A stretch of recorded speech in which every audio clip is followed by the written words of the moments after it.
ভাইরে, রিয়াল ভ্যালাডোলিডকে ঐতিহাসিক 7 গোল দিয়ে ক্লিয়ার করে দিল বার্সেলোনা। আতিকা আবার 7 মিনিটে ঢাকা ক্লিয়ার না হলেও 7 মিনিটে আনসার ক্লিয়ার হয়ে গেছিল। আগস্ট মাসটা শুরু হয়েছিল 7 দিয়ে, আবার শেষটাও হলো 7 দিয়ে। বার্সেলোনা ভ্যালাডোলিডকে 7 আপ গিফট করে সেই পুরনো ইতিহাসের কথা মনে করিয়ে দিল। এই ইতিহাস লাড়া দিয়ে আবার উপরে তোলার জন্য সাহায্য করেছে ব্রাজিলেরই প্লেয়ার রাফিনহা। তিনি হ্যাট্রিক করে দলকে 7 আপ দেওয়াতে সাহায্য করেছেন। এসব দেখে আমার বন্ধু কেরামত বলতেছে, রাফিনহা যদি একটা গোল কম দিত তাহলেই তো আর 7 আপের সেই পুরনো ব্যথা নিয়ে মানুষ আর খোঁচা দিতে পারত না। ব্রাজিলের প্লেয়ার হয়ে ব্রাজিল সাপোর্টারদের এমন কষ্ট কিভাবে দিল রাফিনহা, এর জবাব কি সে দিতে পারবে? সে দিনের পর দিন ক্লাবের হয়ে ভালো পারফর্ম করে যাচ্ছে, রিসেন্ট হ্যাটট্রিকটাও করলো।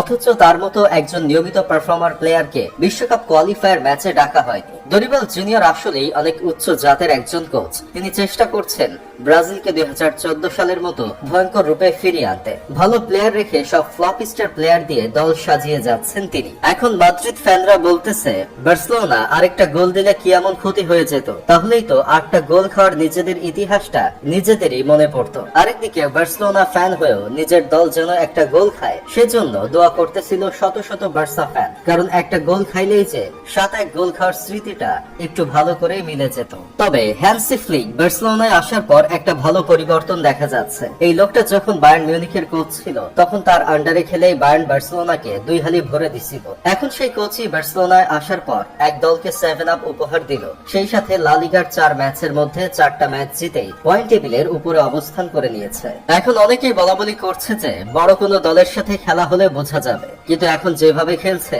সেই খেলার জন্যই তো অবশ্যই প্রশংসা করা যেতেই পারে। রিয়াল ভ্যালাডোলিডের বিপক্ষে মাঠে নেমে 3 গোলে ভর দিয়ে প্রথম হাফ শেষ করে বার্সেলোনা।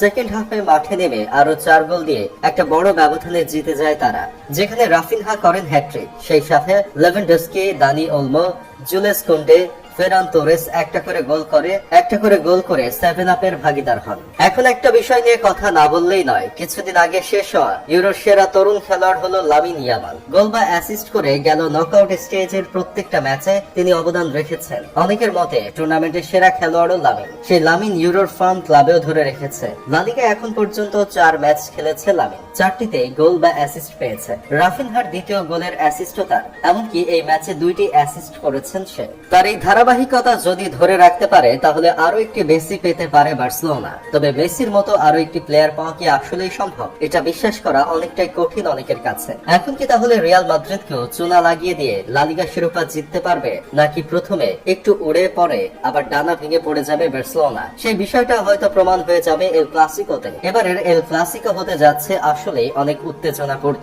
এমন আরো উত্তেজনামূলক ভিডিও পেতে আমাদের ফাফরবাজ ফান ইউটিউব চ্যানেলটি সাবস্ক্রাইব করতে ভুলবেন না। যদি ভুলে যান তাহলে আপনি হবেন এ যুগের হাউন আঙ্কেল। অনেক বার্সেলোনার ভক্তরাই এখন স্লোগান দিচ্ছে, জনে জনে খবর দে, বায়ার্ন মিউনিখকে কবর দে। তবে এই স্লোগানটা কি বাস্তবে রূপান্তরিত করতে পারবে হ্যান্সি ফ্লিকের দল?